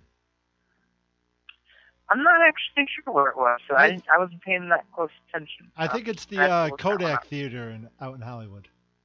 Is it? Yeah, I think it's Los Angeles. I think it's the Kodak Theater. Because it resembled a lot like Radio City Music Hall. That stage resembled a lot like it, so I was curious if that's what it was. Anyway, no, I thought Justin Timberlake did an awesome job with that intro, and I love his new song from the movie Trolls. And that's the song that he performed. But my favorite part was he had the entire crowd dancing to this song. And then the thing that just made me really happy is when he got down into the crowd, because all of his dancers were dancing up and down the aisles and in front of everyone, and he found his way to his wife Jessica Biel and started dancing with her. And I thought that was a pretty good highlight. What did you think, Matthew? I just loved the energy behind the performance. So, to me, it was because considering the other numbers, this was the right one to start off the Oscars with. Last year, there was obviously a lot of controversy because the Oscars So White hashtag that was trending. Right. And the Academy was under a lot of criticism. There was also, if I remember correctly, Neil Patrick Harris. Yes. Last year, and it No. wasn't as well received as they hoped. Chris So, Rock, I a lot thought, of did people last said, year's. Yeah, they said it was, pretty boring. It's so Academy was off to a rough start. They had a big hill to climb, right? And this one opened up with this is going to be fun. It's time to celebrate, let loose a little bit more, like not being so uptight about, this being, I guess, such an elite award versus a high honor. Right. So I think there's a bit of a difference there. Matthew, it was Chris Rock that hosted it last year because remember he did the whole Girl Scout cookie thing. Oh, yeah, that's right. Yeah, he made the Asian show. That's right. That didn't sit well with lots of last time. I love the Girl Scout cookie, though. There were so many good memes that came out of Leonardo DiCaprio with Girl Scout cookies. Yep. And unfortunately, we lost the Leo meme, so that was sad. But yeah, we had some good ones. You had Leo with the Girl Scout cookies, and you had Leo being raped by a bear. I mean, there was some gold there for a while. Yes, for a long time. Another thing that I thought was just gold was there was a portion that I saw where Jimmy Kimmel did a bit where he brought tourists through the Oscars. And one of them was very, very, very vocal. Do you remember that, Matthew? I'm sorry, I missed that. What was that again? It was when he brought the tourists through into the Oscars. Oh, yeah, the tour, yeah. That was really funny. And there was the one that was very vocal. I'm trying to remember what his name was. My favorite part of the tour was it was pretty much exactly how you imagine a tour. Like, despite the fact that these people were brought, like, to the Oscars themselves, like, they got to meet all these A-list celebrities from, like, Emma Stone, Ryan Gosling, Meryl Streep and stuff. You still had that one guy with his backpack on, just looking totally apathetic to everything that was happening. He did not care. Like, oh, I guess this is a trip that my wife got me on, and then he leaves. Like, there was no reaction out of that dude. So yeah, and he's my favorite part of that. Well, and a lot of part being a lot of people asked whether it was fake or not, and I could see how real it was. Like, you could feel how surprised some of these people were, and then how other people just didn't care. Like you said, there was that one guy who was just like, "This is what it is. I'm just here." Yeah. So the other part, I don't know if you caught it. Ryan Gosling went and whispered in this one lady's ear, and the Hail Hydra meme started popping up again from it. So I did see the memes that are popping up from that. There was that, and then finally there was the what are they calling it now? They're calling it the we were just talking about this guy. What is Steve Harvey debacle that they had going on there? Oh yeah. And it's actually kind of funny because since that has come out, there have been several like still shots taken from the video, and you can see right on the outside of the envelope, it says exactly what it was supposed to, like what the award was actually for, rather than what they read it for. Mm-hmm. And some people blame it on the small font because when you look at the card, it had the big Emma Stone's name, then the movie title in a little bit smaller, and then in very fine print the category. And they, we were talking about it on the show today that I interned for. They were talking about it, and someone was like, "Well, why didn't they just have bigger font?" And someone brought up the point. They're like, "These are celebrities. Their job is literally to go out there and read a name or a name of a movie or a name of a person of who won. They don't care what category it is. They just need to make sure, they don't. It's not their job to worry if they have the right card for the right category or if they have the right winner or anything like that. Their job is to literally take the card that they're given, go out to the stage, make a couple jokes, read off the teleprompter, and present this person or this movie or this group of people to win."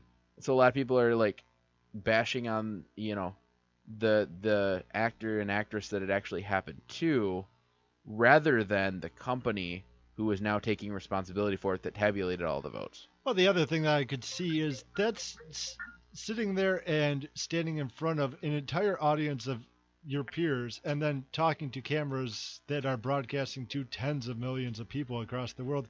That card is the ultimate crutch. Right. I mean, if you're going to screw up, you just look at the card, you say what's on the card, and then you try and get out of Dodge. Right.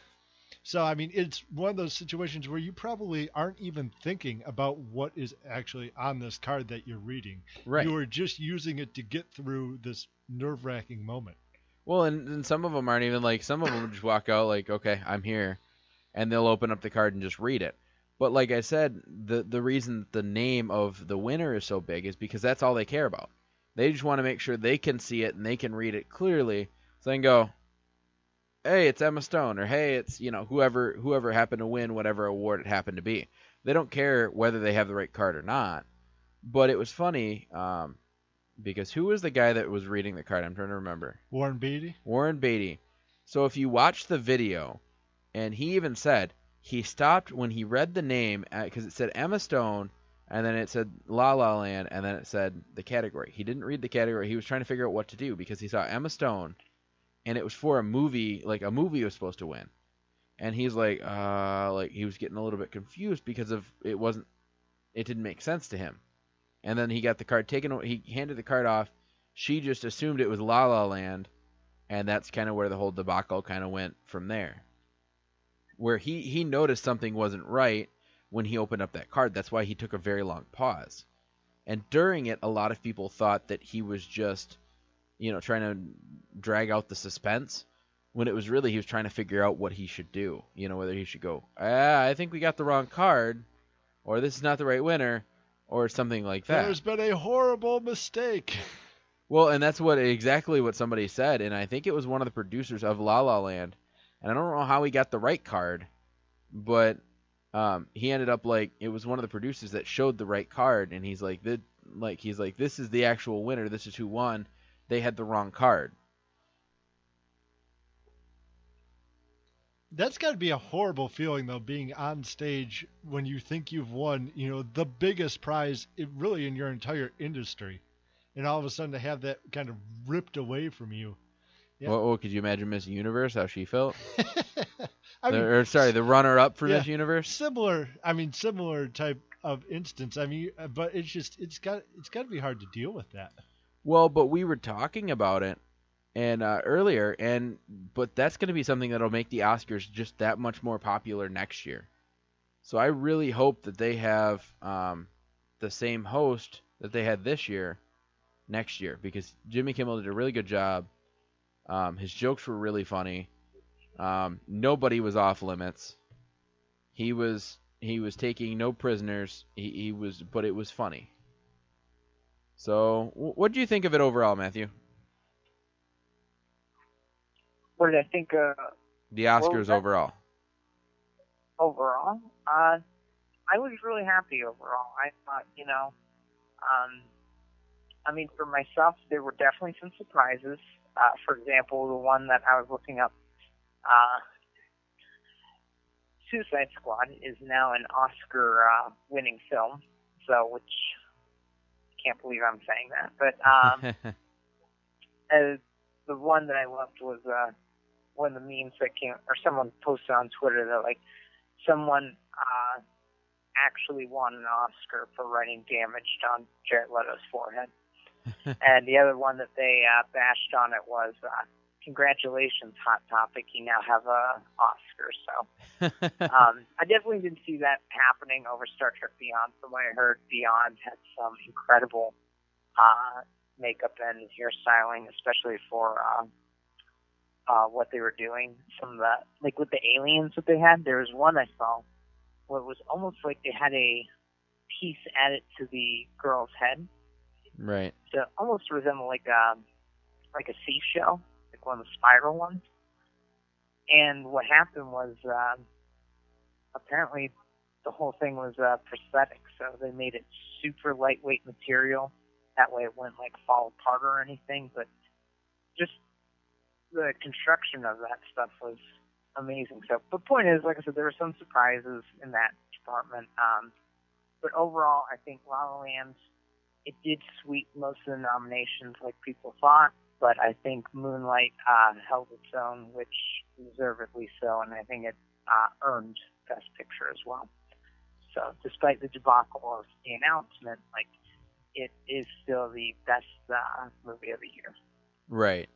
And La La Land was a close second. That won a lot of awards in some of the other award shows that we've had so far. And I'm happy as well for that because Whiplash, though it did have a lot of praise, I think it's Damien Chazelle is the director's name.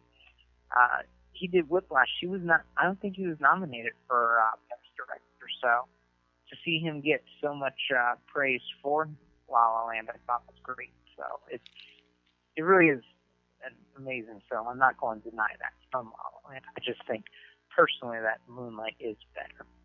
Yeah. So, but on different levels. Like they're both great movies, but for different reasons.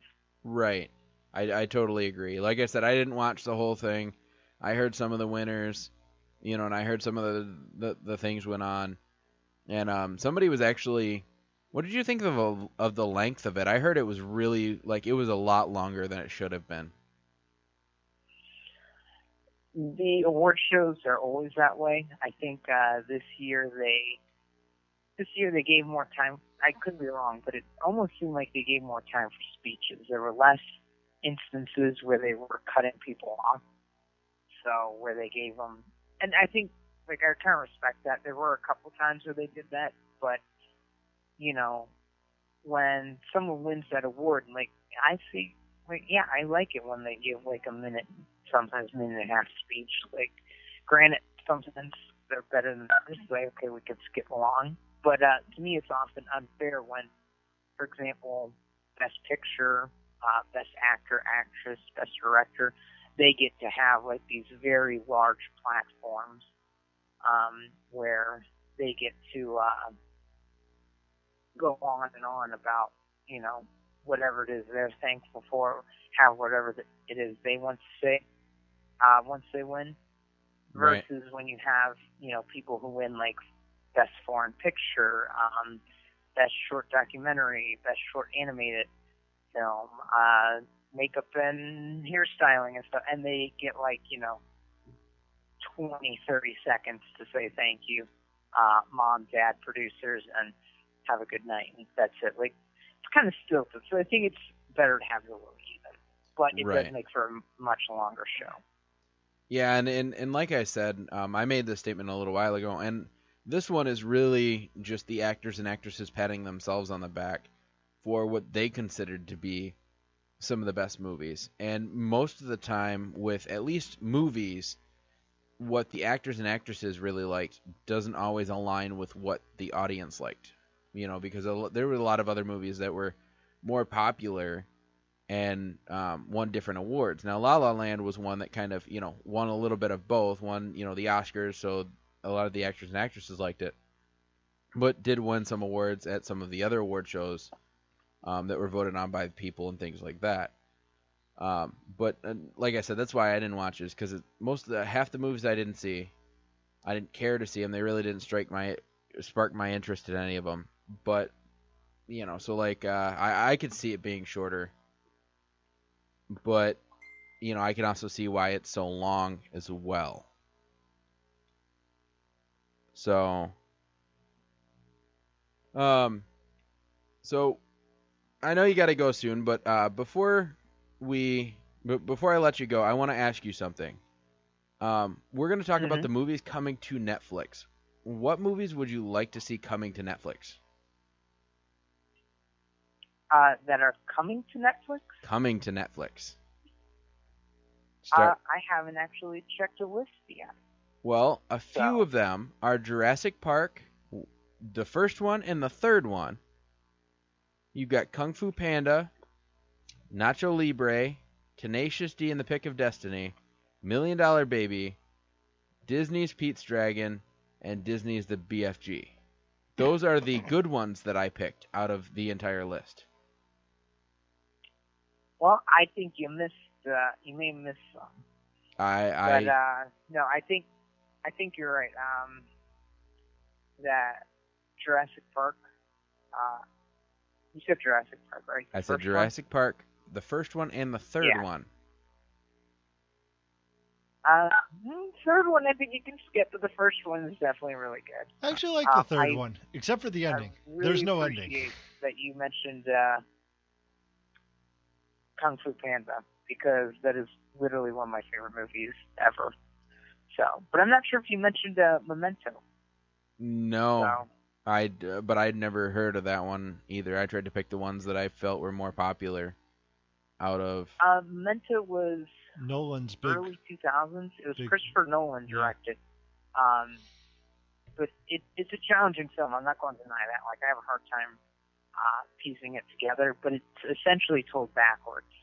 So Right. the story begins at the end of the plot, and then we back up a bit, play the scene through, so we know what happened. Then we back up a little bit more, play the scene through. So it's like you're constantly going back, learning new information, trying to put the story together, like what actually happened. Right. But really remarkable how he was able to pull that together. It's very strong writing, very strong editing. So I definitely recommend that one. But you may have to watch it 2 or 3 times at least. So. Yeah, there's a really long list. A lot of them are coming out on March 1st.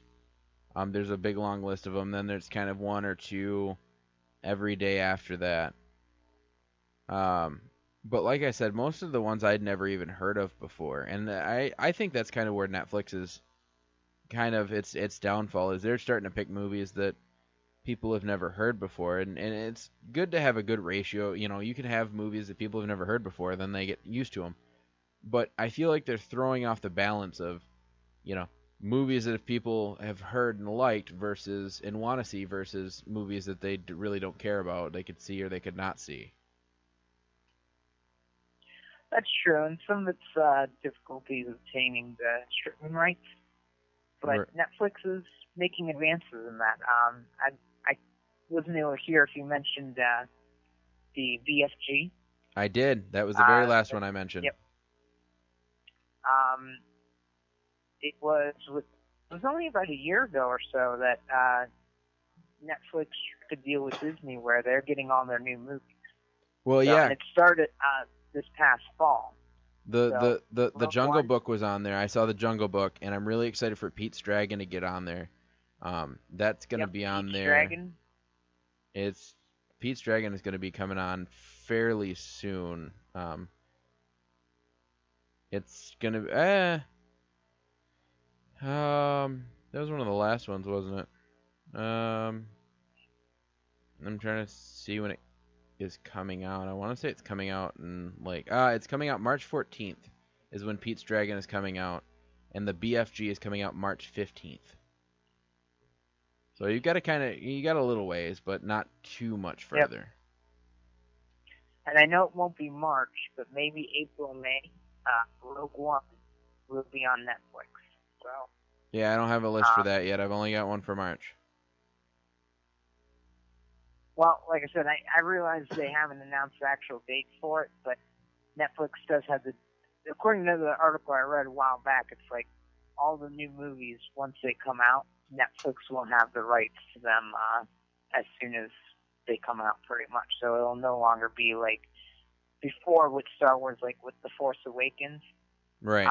Stars would get the rights first, and then they would stream it for a few months, and then maybe it would make it to Netflix. Now Netflix has first dibs.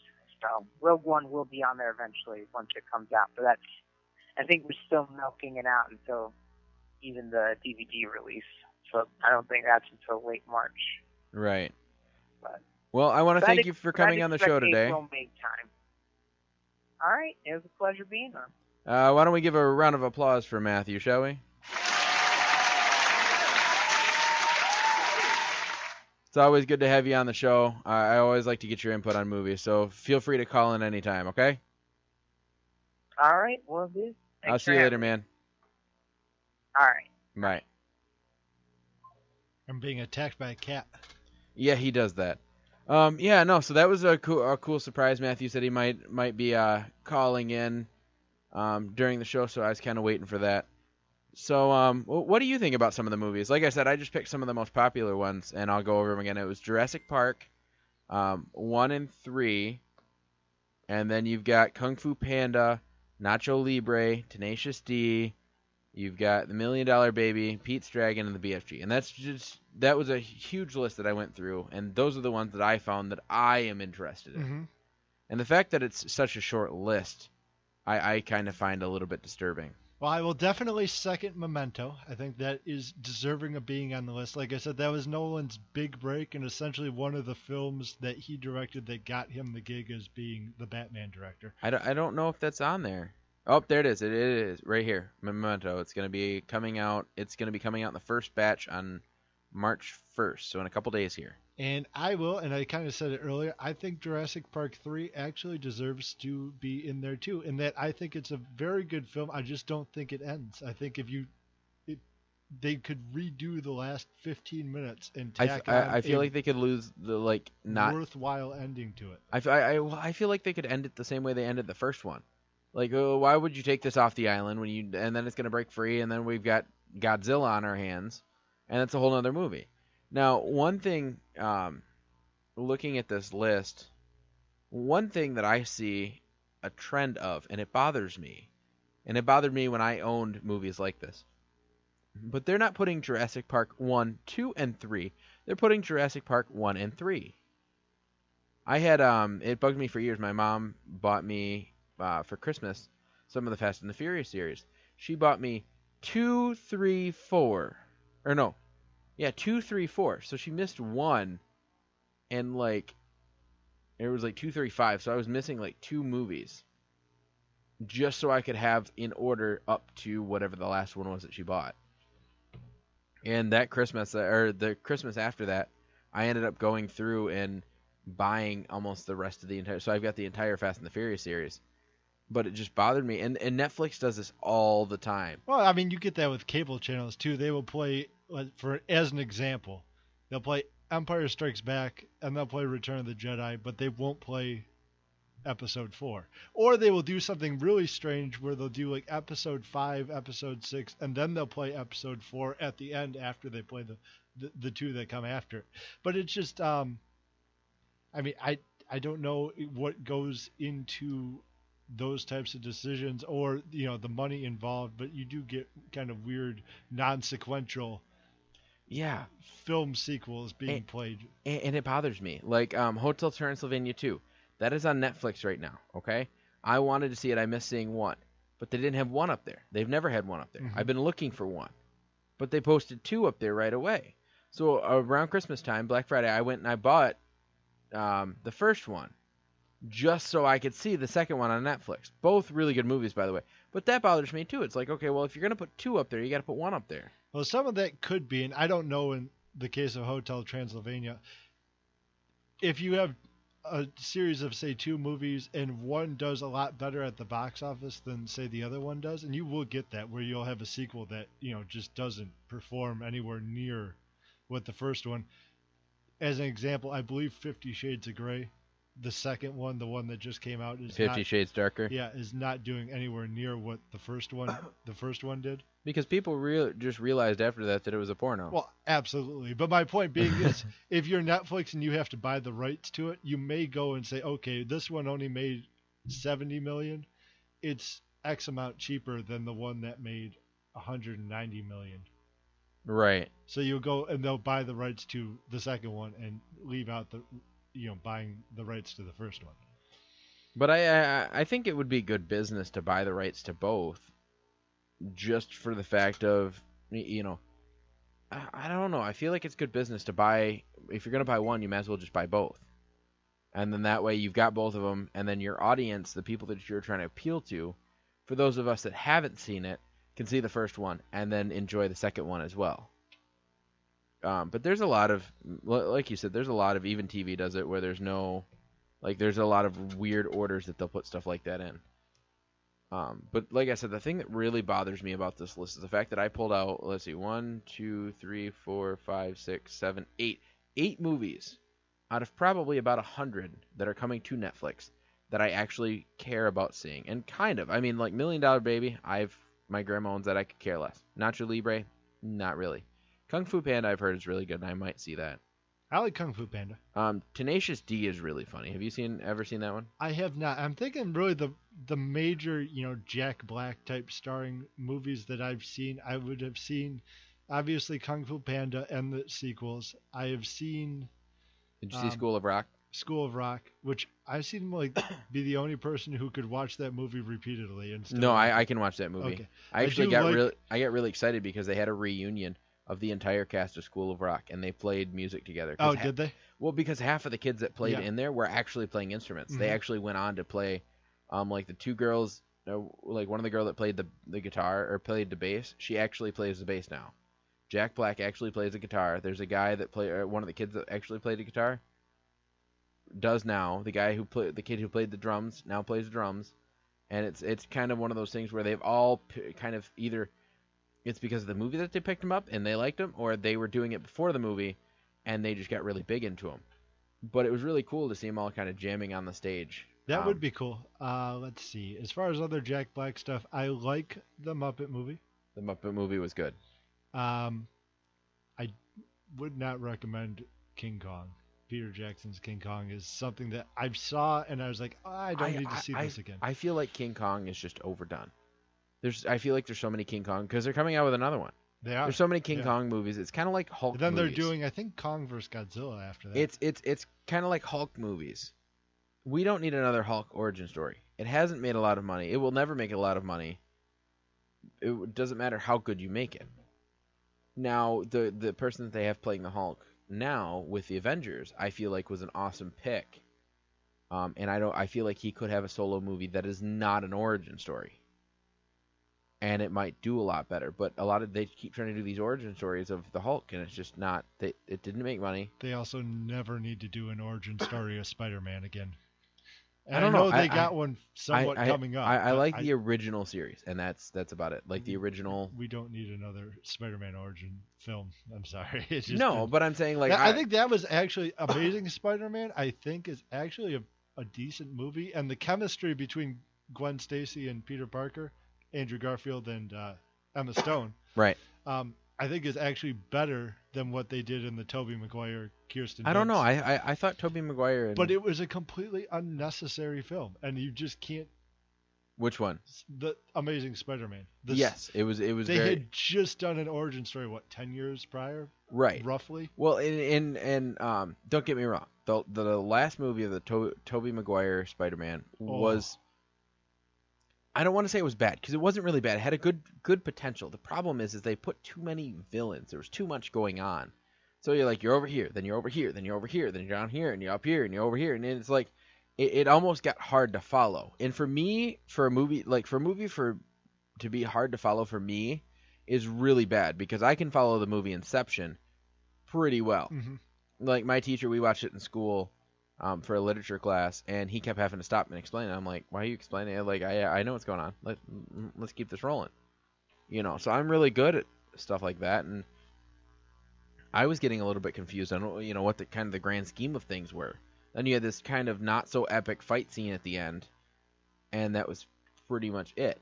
I feel like if they would have broke that down into one, maybe, two movies instead of one, or cut out a couple villains, it might have been better received, and you could have focused on, kind of the origin of some of these villains and why they are the way they are and things like that. I think there's definitely a shift in tone. I don't think you get kind of, the dancing Venom infected Tobey Maguire scene in the first or the second film. It wouldn't have gotten put in there. Even if there was a reason to have him kind of acting like a bad guy or acting like a jerk, it wouldn't have gotten into the first two films. I would say there's probably it's definitely the worst of the three. And I think, like I said, there's just a shift in what they're trying to do and the motivations of the characters that just don't fit very well after you watch the first two films. It's like it's happening in a different universe almost from the first two. Yeah, no, it's and I really do, like I said, I really do like the concept of the Tobey Maguire Spider-Mans. A lot of people who will argue with me, but I feel like the Amazing Spider-Man, the web shooters were dumb. They were dumb. They didn't really make sense to me. I really like the concept of the gland that he had in his wrist that produced that web. I thought that from kind of like a scientific standpoint, because there was a little bit of a scientific background around how he became Spider-Man, I really think that fit in better. And a lot of people argue, okay, well, that's great, but the whole point is, they want to prove how smart he is. So he made these web shooters. And I said, okay, well, the problem with that is he's doing all this stuff. When is he going to have time to make cans of web? How is he making it? And, yeah, okay, it's part of the story is if he runs out. But to me, it loses pizzazz. It's just kind of like at that point, a Spider-Man wannabe. Because, I mean, if you're going to go... Yeah, I mean, I never had any problem with that. In fact, I believe the comics after that movie came out moved to that device in the comics, where he could actually shoot it without having to use the web shooters. Right. And like I said, I liked the gland because from the scientific standpoint, it kind of fit because it gave him all the all the powers of a spider, not just the ones that they felt were necessary. And then he just comes up with a cool idea for shooting web. I thought the gland was a really good idea. I thought it was, and I thought it was well accepted. But a lot of people who read the comics are like, well, that's not how it is in the comics. And I'm like, listen, you've got to realize by now that the comic world and the movie world are completely different. You can have a cinematic universe and a comic universe.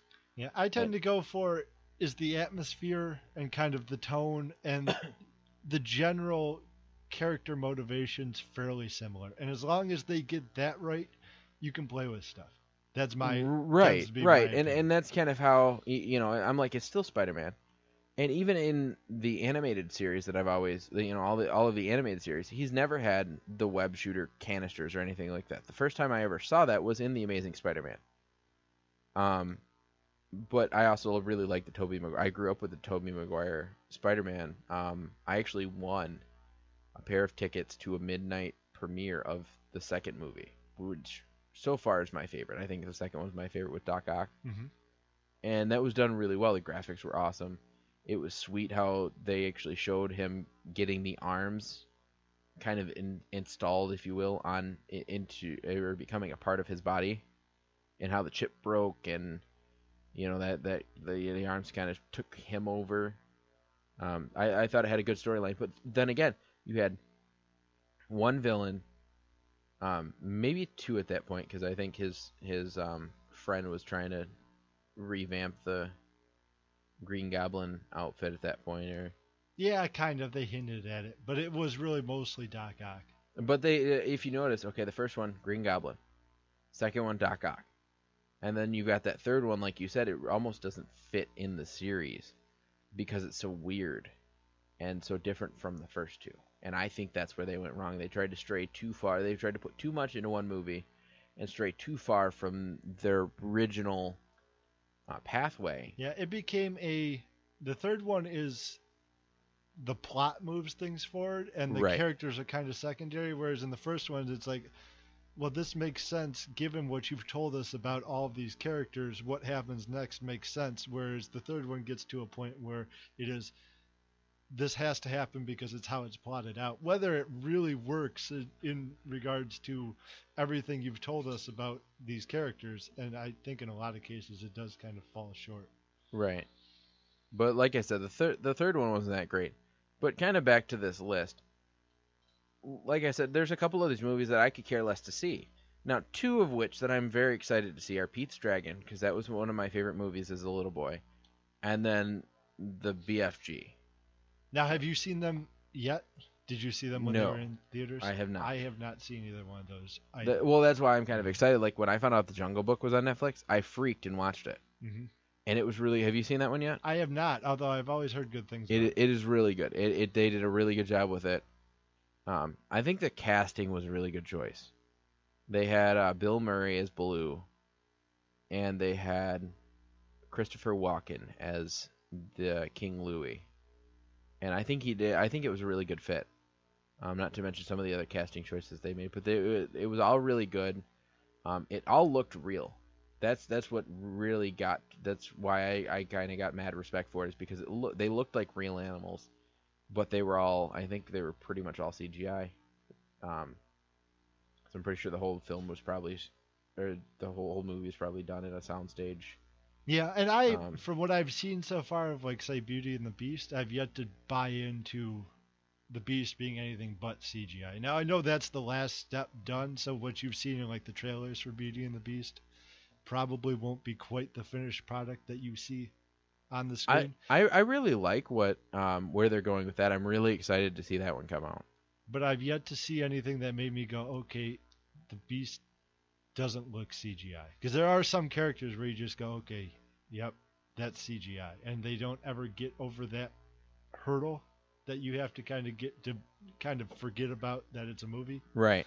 And that's, from what I've seen in the trailers, I would say that would be true, at least for me at this point, with Beauty and the Beast. Well, one thing about Beauty and the Beast that I do like about the live action that I ended up liking a lot better is I was worried about the animation of Clogsworth and Lumiere. Mm-hmm. And Mrs. Potts and Chip Cup and all that. They actually did a really good job with those. Or at least, like I said, what I've seen from the other thing commercials. with Beauty and the Beast is I think that's probably my favorite animated film of that era. I like Lion King, but I think I like Beauty and the Beast more. I like Aladdin, but I think Beauty and the Beast is my favorite of those films. I don't so think I kind of hold it to the high standard. I don't think I can pick a favorite because to me they were all very, like, they all came out when I was younger. And it's definitely a golden age of. Oh yeah. I mean, Lion they had King, obviously kind of like, if you're talking the classics like Sleeping Beauty or Pinocchio or some of those, they had that bunch. And then I love those as well. You had some very good ones in the 80s, but maybe lower key, you're talking, Sorcerer and the Stone. That was a good one. Fox and the Hound type stuff where You're it's right. like they're good, but they aren't Lion King classics. Right.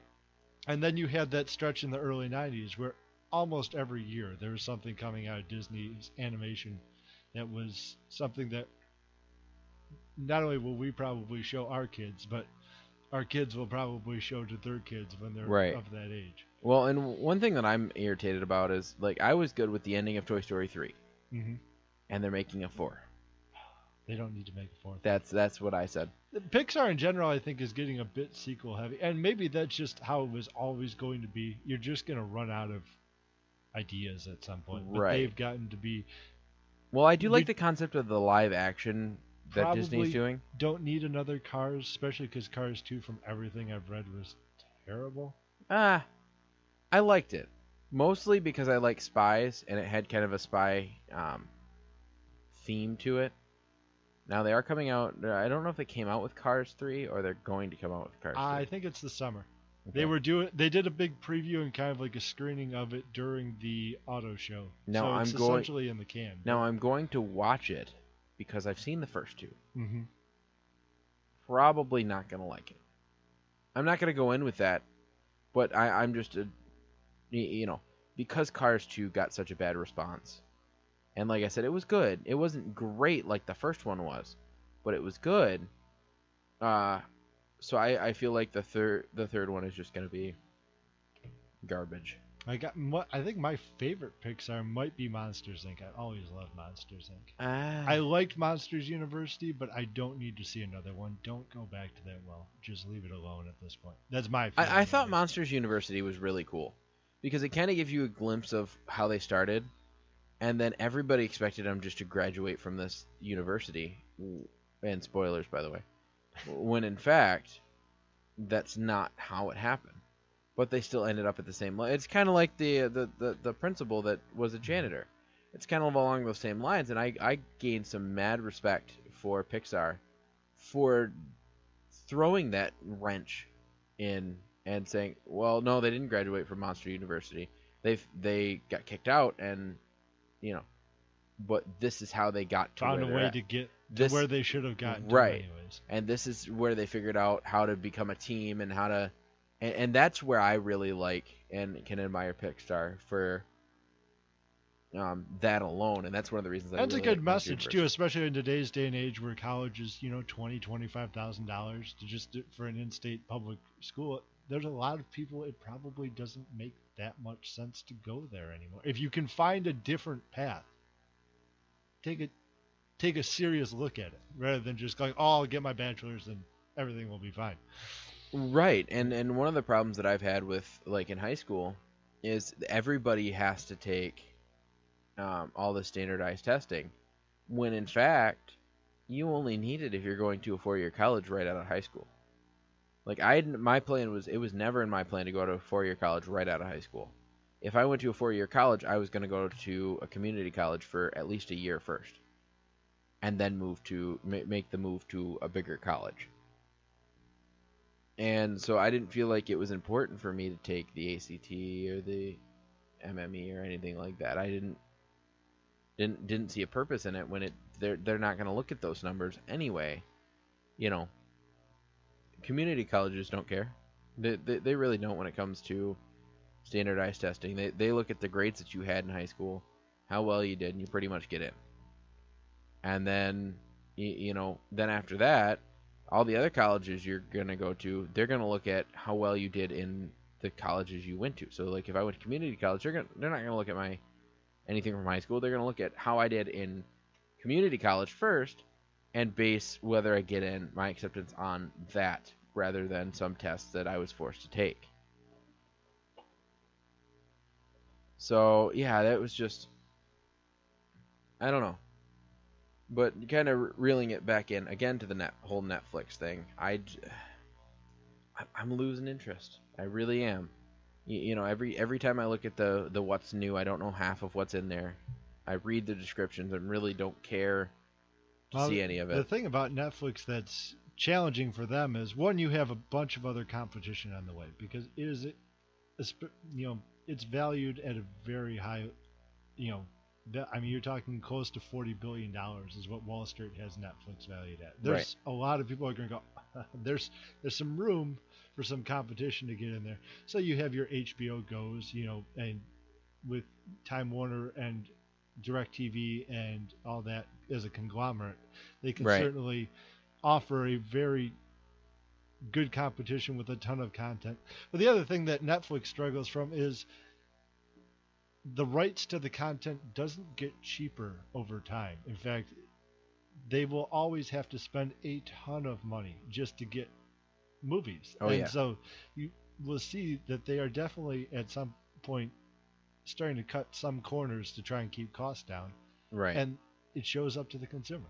Yeah. The question really is, do they have enough original content to offset that? But at the same point, making stuff is also incredibly expensive. You're talking a lot of their shows, $1 million, $2 million an episode.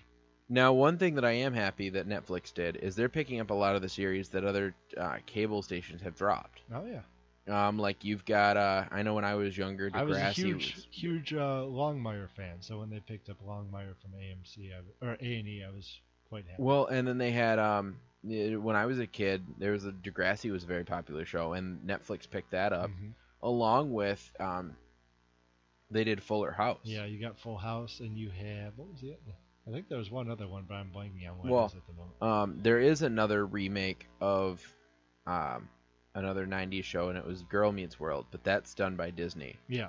But it is on Netflix. Netflix did pick that one up as just we're going to carry the show, which I think was a smart move on their part. And like I said, Tenacious D is good. Nacho Libre was one of those movies that I never wanted to see. It was the one with Jack Black where he, he's the Mexican wrestler, right? The Nacho Libre wrestler, yeah. Yeah, I like I said, I can't get over this list. It's too. I mean, there's a lot of stuff, but there's nothing. It's like there's a million things, but nothing good to watch. It's kind of like a million channels and nothing to watch. That's essentially what it is, because there's nothing good. The other thing that I think Netflix is lacking on that they didn't used to when they first started out with the streaming stuff is you don't get enough of the Turner Classic Movies segment on Netflix. You don't get stuff from the 50s. You don't get stuff from even the 60s. And not everybody's into that, but there are enough people. Obviously, Turner Classic is a very successful channel and it's been around for 25 years. You're right. That it would be nice, because I can't imagine that type of stuff costs a ton of money to go find. Right. Well, and then it's funny because they have all these weird movies that were probably low budget not that popular, and that's what they're choosing to put on this website, rather than, like you said, these kind of higher movies that are still just as cheap, but are well known and well liked. Like I was surprised when they had one of my favorite shows, MASH, on there. That was on there for a long while, and they took it off. And I was kind of aggravated when they took it off, but I know everything has its time. Doctor Who was the same way. I'm a huge Doctor Who fan, and they took that off Netflix, and I got super mad because I'm like, I wasn't done watching it, but two, it's like that's something that you could keep on there, and people would go to Netflix and pay for it just for that series alone. So I think that was kind of a poor decision on their part, and they probably had had room to stand on making that decision. But from the consumer aspect, that was something that really turned me off of Netflix. Is a couple of my favorite, the favorite things that I watched just gone, and they're not offsetting it by anything good that I would like to come back. So, but yeah, like you said, but the competition is stiff. You do have Hulu and Amazon and things like that, where you've got all these other streaming services. So I think Netflix is going to need to kick it up in the next year or so, if they want to, be in this competition. And then you get the other thing with Netflix, where they're expanding across the globe, and you're going to have stuff where it's only going to play in Poland, because it wouldn't make sense to have it come over here, because there's 1 million people maybe in this entire country that would care. So I mean, they have a lot of plates in the air that you have to make sure that your libraries and your content rights are good for all these different countries. And you probably have some original content that you will only see in Europe, or you will only see in the Middle East, or you will only see in India, that won't ever really get shown over here because there just isn't a big enough market for it. But when you're sitting there and you're trying to manage all of those separate, essentially, content portfolios, it's easy to kind of drop the ball on one of them. Right. You just don't give it the amount of attention that you really need to give it. Right. And I feel like that's kind of what happened. Like you said, I think they're taking on too much too fast, is what it's boiling down to. They're taking on too much too fast, and they can't handle it, but they're kind of the stubborn, I can handle it, I can't handle it, but I'm not going to tell anybody that I can't handle it. And I think that's kind of where they're at right now. But like I said, I'm not really too happy with anything coming on Netflix. I know we do this segment a lot and kind of go on, what's going on Netflix, what's coming off Netflix. Real quick, I'm going to cover some stuff that's coming off Netflix, because I think there's more good stuff coming off Netflix than there's going on.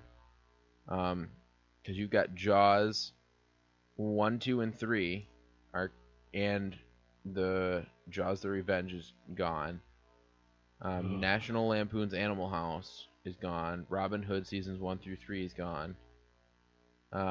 You've got, what else is there? There's